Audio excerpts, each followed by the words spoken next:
Can you describe for us the process of making the earliest works in the exhibition, the abstract acrylic works from 1970 to 1972? I punched out with a cheap hole puncher, one by one, file folders, which I cut in strips, and I glued the strips together after they were punched. I sprayed acrylic through the templates that I made, and I would take like plastic and wrap it around the template so that you wouldn't get like a hard edge. In the acrylic, I put water tension breaker, and I had a small spray can. You could buy them then. I don't think they have them on the market now. And what you would do, it had a little thing that came out and you screwed on like an 8-ounce jar, plastic jar. And in it, I would put acrylic, thin enough that I could spray it. But I made big paint. I don't know how I did it because I was just doing a little bit and a little bit and a little bit. I was born in Philadelphia, which is an intensely figurative painting city. Plus, I went to Boston University for my BFA, and they were intensely figurative. In fact, when I got into Yale, the School of Art and Architecture in '65, my teachers from Boston used to stop talking to me because they knew I would no longer be a figurative painter. The change was extremely gradual due to my having a day job and loss of natural light. I was influenced by Joseph Albert's color course, which was taught at Yale by his assistant, or his protege, I really should say, Cy Silman. What triggered my use of the circle, there were two things. A graduate student in my class, her name was Nancy Murata. She was white, but her husband was a Japanese. And she started working with the circle, and it was like a catalyst of some kind. I mean, I was like, oh my God, I'm drawn to this. And then I started to remember years later, because I started using the circle, that I had been frightened by a circle as a child. My father and I were in Kentucky. My mother's mother lived in southern Ohio. And so we went to visit. And when my mother was with her family, her mother and the sisters, my father and I drove into northern Kentucky, and we went to a root beer stand. My father loved root beer. And we were given chilled mugs, just like everybody else, except at the bottom of it was a giant red circle that was painted. And that was to indicate that these were segregated utensils, so that non-whites were given any kind of utensil with like a circle under it, a red circle. And when I asked my father what it was, why, he told me, and I was kind of shocked. And it kind of stayed there and brewed. And then in later years, I became, as an artist, stuck on the use of the circle and the ellipse. I turned to abstraction, I believe, through using the ellipse and the circle. They're very large paintings. What drew you to make them so large? I think it had to do with the influence of Yale. Okay. Because they kind of encourage you to do large work, but they didn't say do large work. It was just the work being done around you.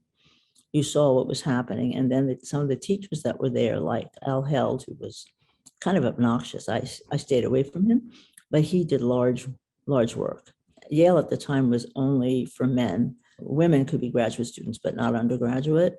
So there was a very kind of male atmosphere. And I remember some of the men in my class were kind of cuddling up to Al Held. And like the large abstract painting was like, that was the goal.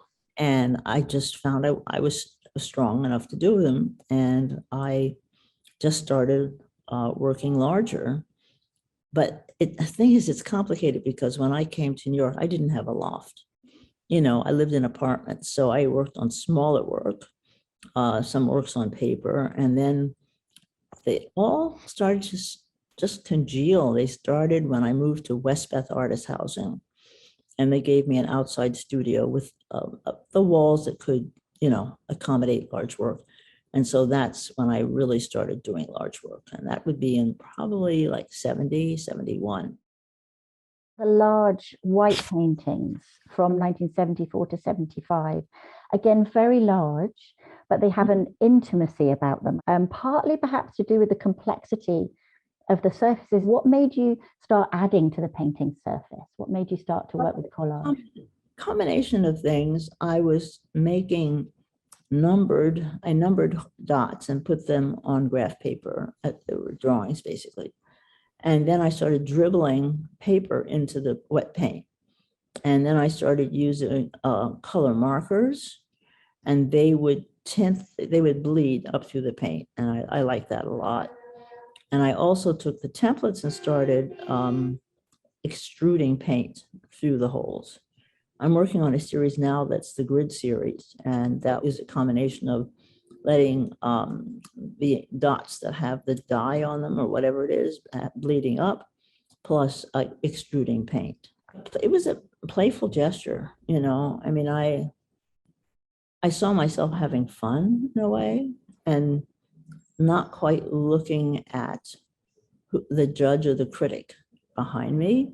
I was also used to, I mean, I should not be used to it, but I was always used to having kind of critical judgments against the work at that point. But, you know, the work was changing, but it was also within the African-American community. There was a very negative feeling towards any of the Black artists that did abstract work, because the feeling was the work should be about the Black experience. So basically, a group of us were shunned, like Bill Williams and myself, probably Al Loving and so forth. That's changed. That's all changed. It's not true anymore. But some of the people from that era, for example, the head of the Studio Museum in Harlem, who rejected all of us and told us to go downtown, literally, and quote, show with the white boys. He still is carrying anger towards us, even though our work has changed. I do both abstraction and issue related. Yeah. I wanted to ask you to talk about the works on paper. Well, the works on paper, they're different sort of genre. I mean, they're the works on paper I did with dots numbered and glued to a graph paper. There are works on paper when you get into like the 90s, maybe or 80s, where I start making literally three-dimensional collage using thread and all, having things on edge. Like I would put down jade glue and to take Play-Doh and put it on either side, and it would hold it vertically, and then I could move the Play-Doh, and then I had an element that was like straight up and down. So it's been through a lot. I mean, the whole evolution of the drawings. But my father was a mathematician, and I saw him recording distances by writing numbers. He used statistics also. I remember he was also learning about intelligence tests. Anyhow, I enjoyed the numbering, and I started numbering the dots. So in a way, there was a kind of tallying, because I started off sequentially, and then the numbers got so far beyond my ability to I just started numbering anything. It didn't matter whether it added up or not, or was sequential. I've also made a cassette tape where I read numbers. And the gallery has that somewhere. I gave it to them. They have it somewhere. And one of my favorite pieces is a long, like scroll-like effect, using the tiny dots in the graph paper, but stretching it out over maybe 4 sheets. That I think is one of the ones I like the best. I want to talk about Free White and 21. Okay. An extraordinary video, which seems to emerge in your work fully formed, kind of out of nowhere. I bought a blonde wig at a place called Woolworths, which closed many years ago. I bought nurses' stockings. I bought, well, the eyeglasses were for real. They were from when I was a child, the sunglasses. I had stage makeup because I played both parts. And it just came to me as an idea. It was like, it has to be done. And then I ran into a woman, I think her name was Marina Leno, and she said, I'll bring a camera crew and we'll come up. This is when I was in the loft on 7th Avenue near Macy's. And she brought a 2-woman crew, both white women. She was Latino. And we got about an hour's worth of tape. And I just performed, I just talked about my experiences. One experience of my mother, but just in general talked about my experiences. And with each experience, I would change my clothing. My mother had sent me a box of clothing. She would ship me off clothing because I couldn't afford to buy it. I also got some colorful background paper, photo drop paper. And so it's like each image has a different kind of feel to it in terms of color. And then I just I just talk. I just talk about my experiences. Anna Mendieta was a member of AIR, and she put together this show. It's called The Dialectics of Isolation. And I showed the tape for the first time. And on top of the monitor, there was a metronome. Sometimes the tape is shown with it or without it, but usually what the museums do is they put a microphone or something that ticks like a metronome. And for me, the metronome represents the heartbeat and the passing of time. And also, one of the reasons I used it at the gallery, it was shown at AIR Gallery, I wanted people to be able to hear what I was saying. So the ticking would keep them focused on the video rather than ambient noise in the gallery. That was that concern too. And you really must be paranoid. I've never had an experience like that, but then of course I'm free, white, and 21.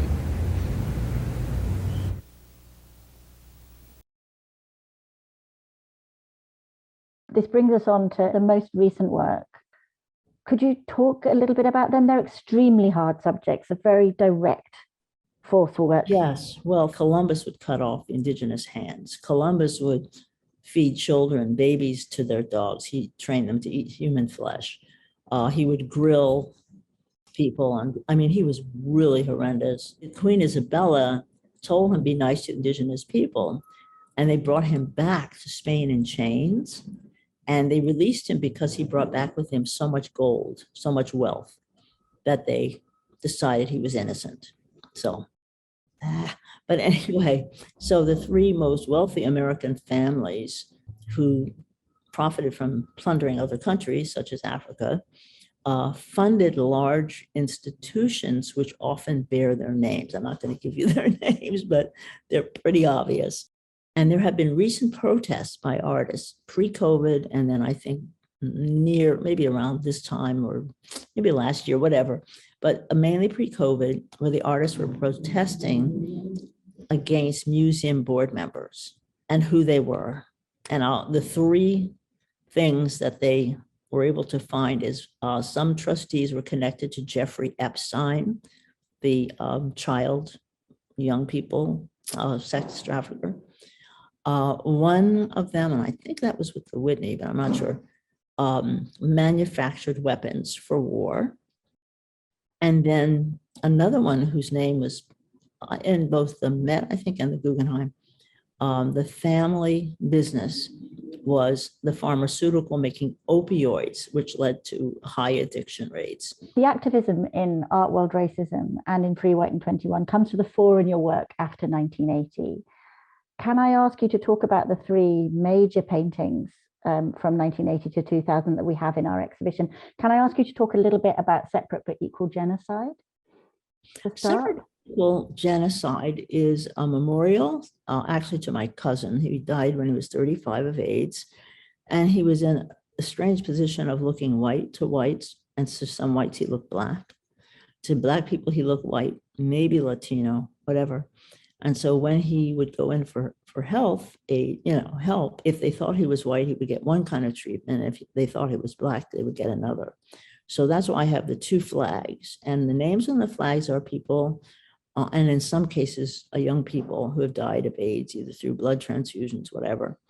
And what I did was I called hospitals around New York, in the boroughs as well, and got the first names of children and teenagers who died of AIDS. And at the time, I already knew of 13 adults who had passed away of AIDS, and they were all within the art world. And the flag, I didn't paint the flag like an American flag. I mean, the structure is.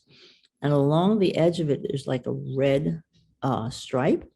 And that represents the research that a Dr. Strecker did. Dr. Strecker's brother was murdered, and he feels it's because of the research. And what he found was that the AIDS virus was not from an African monkey, but from, he called it bovine visna, which I think is sheep and cattle. And he felt that it was a bioweapon. And so I put his formulas on the edge. So that's what that painting's about the dual treatment of my cousin. He eventually died when he was 35. The last one of these paintings I want to talk to you about, to ask you to talk about very specifically, is Diallo. Now that does have a specific. Well, with Diallo, I mean, this is something that has been a problem for the African American community and for communities of color, is police violence. And so that is what that is about. The fact that someone can take out their keys, can take out a cell phone, whatever, and you're shot dead.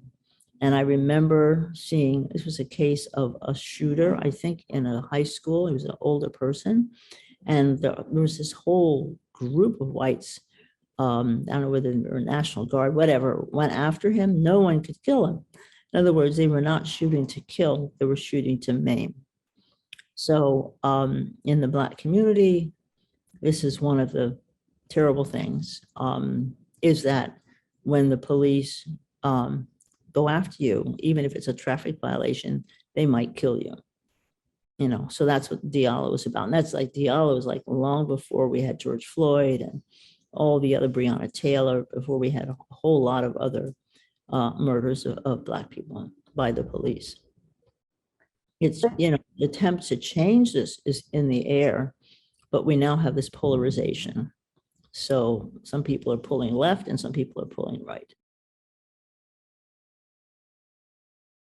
And how about Rope Fire Water? Can you tell us the story of making it? I understand that you've had it in mind to make for a long time. Well, in the early 1970s, when I was a member of AIR, the White Women's Cooperative, I proposed a performance piece about lynching to the women in the group, and they all white, they all turned it down. So it was kind of in my head. It was an experience I had as a child. I don't know how old I was, maybe 12 or 13, 11, whatever. I was visiting a family friend, and, you know, it was one of those overnight play dates. And her mother was cooking meat. And I was just in the living room flipping through magazines, and there was an image in Life magazine of a Black man lying over a log being burned alive. And you could see him burn. It's in the tape. It's hard. You may want to tell people that it's tough material, warn them, because it's pretty horrible. He's burning from the inside out, and he's surrounded by white men, all smiling like they have accomplished something wonderful. And it made me so sick with the smell that I stopped eating meat, you know. So that image has stayed with me, and it is in the film. The performance piece would have had that image projected, and then I was going to hire someone to stand as a Klan member, you know, on a some sort of platform, whatever. But no, I think the final resolution was much better, because I was able to make a film that, A, it has legs, that is, it'll travel. Performance only has a limited life. And I was able to include both slavery and the civil rights movement. So I think it's about a 20-minute videotape film, I don't know what people call it. But I do cover, yes, slavery, lynching, the civil rights movement.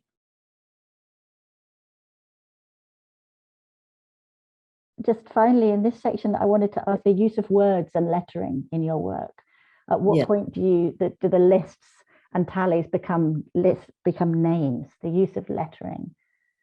Well, the use of lettering, I had been in a car accident as a passenger and received a bad concussion, and I could have died. And so it took, I still suffer from the memory thing. I felt I wanted to express my opinion about things, and I wanted it to be not ambiguous. So that's when I would say in the 1980s, the accident was 79. And in the 1980s, it was on the way to school, and my department chair was driving, and it wasn't his fault, because there was a woman who was on back medication who drove into oncoming traffic. And we were slowing down at the light. Thank God we were slowing down, or I'd be dead as a doornail. But anyway, I wanted to make kind of a clear case. If I had an issue about something, I would put it in text as well as image.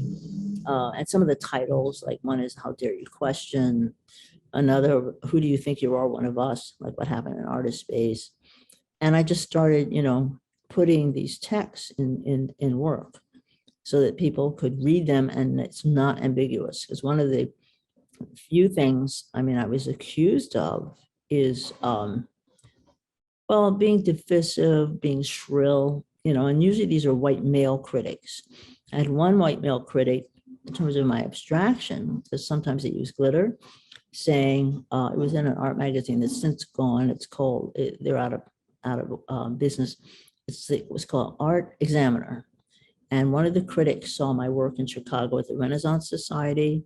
And his comment was, my work is just a light show and he wanted to have sex under my paintings. So you would get attacked. The women would attack me and they'd say, some of the art historians or art critics would say, how did you get that job at the Modern? Basically, you're not an art historian. I get hostile stuff over everything. So. Is there hope for change in what you're doing? You're obviously still active and you're still an activist. Yeah, I'm still an activist, but right now it's almost like I'm taking a rest and I'm working mainly on abstract work. I just, like one of the things I'm doing that I really enjoy is Deux Données, the paper making workshop. I've been working with them for a couple of months and I enjoy that a lot. Those are all abstract pieces and layering them, with something called abaca and a very thin abaca. And so you can look down into the piece or into the pieces. And the inspiration for that was I lived in Japan with a grant, I think on a grant in the 1980s. I think it was like 81, 82, something like that.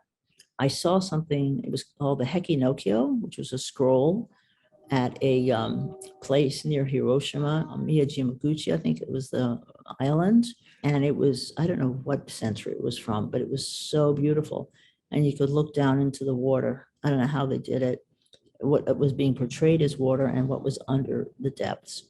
And that really, really hit me in a very, very positive way. And so the paper pieces I'm working on now involve layering. So it looks like you're looking down through levels. I think that was the most influence that I got from living in Japan. I was there for about 7 months. I'm struck listening to you talk and looking at the paintings, moving on to, you don't seem to throw anything away. Look at using the collages, you use the chads on the painting, a variety of materials that you seem to have roundabout. Is that true? Were you just reaching for things you had? I would say in the beginning, but now it's basically I buy sheets of paper and I have different kind of markers, and then some of my assistants will punch things out. We all punch things out. In fact, I punched so much I screwed up my arm for a while. It's just too much. It was like kind of carpal tunnel of the shoulder. So I kind of spread that around and told them, don't, punch for a while, take a rest, punch for a while, take a rest. Anyhow, right now, this new grid series is very playful. So the bleeding up came from an experience I had at the Metropolitan Museum in New York, where there was I don't even know what you call it. It wasn't a frieze. It was from Akhenaten's period, I think 18th dynasty, Egypt. And there was a wall, kind of slightly high relief, and the figures on it, basically heads, it had faded after thousands of years. And I liked that effect. So that actually influenced me when I was seeing, how the chads worked with color on them and they would bleed up. Did you use it even in the 70s, the grid as an organizing principle? Yes. To keep the material under control, really? Yes, I used the grid. There's one thing though I wanted to mention, that some of the paintings had glitter. The paintings were sewed together. Sometimes I added powder and perfume. Mm-hmm. Perfume doesn't last, and you don't know what kind of perfume people like or don't like. I also, as a child, learned to sew. But when I worked at the museum, there were openings that were formal and you were required to wear a gown. I couldn't afford to wear a gown. My pay was so low. So I started making my own clothes. And so that meant I was around thread and whatever and sewing fabric. In terms of the organizing principle, and my father was a mathematician. He would take gridded notebooks and write numbers. And so I would see him take out these numbers, take out these books rather, and just write numbers, which were basically odometer numbers. I mean, in the old days, they had something where the numbers would change on your car so you knew how many miles you had gone. So I was used to seeing that. That's why I started numbering paper, dots. I also, as a kind of mocking gesture about the grid, I made a soft portable grid that was about 12 feet by 12 feet. It was canvas filled with foam and held together by grommets. At the time, like the New York art world, the grid was sort of the essential visual expression. I'm not sure if I thought about it at the time, in terms of the being, pro or anti-grid, but I just enjoyed making them. And I wish I had the strength now that I had then.